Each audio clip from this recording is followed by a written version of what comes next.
amazing teachers throughout that time. At my age, this occurred during the 1980s.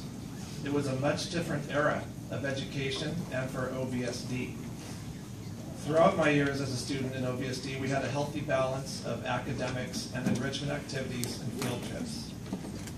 With the old KA setup, our sports program consisted of 12 schools separated into 2 leagues, and we'd play each school, culminating in playoffs and championship between the 2 leagues. It was just a different time, much like in the professional sports setup.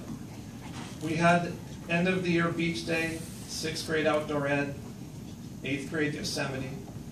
In my time as a student, in preparation for Yosemite, most of our school curriculum at that time went on hold to study the history, geography, geology, etc. of Yosemite. This seemed like a time when education was more about what we did in the classroom every day and the relationships with our teachers rather than a focused emphasis on test-taking skills for the big test in May. It was a time when there was truly a family atmosphere between teachers, students, and their families. I know because I lived it.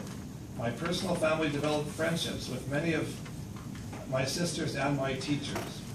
For the past 14 years, I have been fortunate enough to be teaching at my alma mater, Mason U.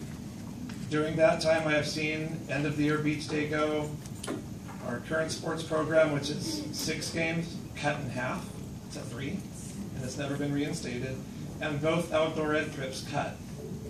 Recently, we have approached the idea of reinstating the outdoor education trips, and we are extremely excited that this new school board supports that idea. These are the kinds of things that bring excitement back to the schools and sets our district apart.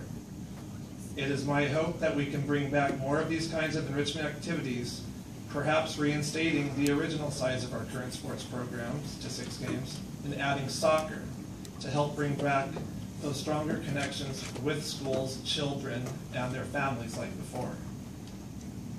I'm going to mention a speaker from last week. My colleague Patty Schraff mentioned how sad it is to that we have people whispering the question, whose side are you on as you come in here? This is very disheartening. This idea of sides needs to go. And all the divisive and inflammatory comments on social media only serve to make things worse. It certainly doesn't help to solve our problems. OVTA has been working hard to develop relationships with the district, CSEA, and the school board, and we are very excited to have started this collaborative process with those groups.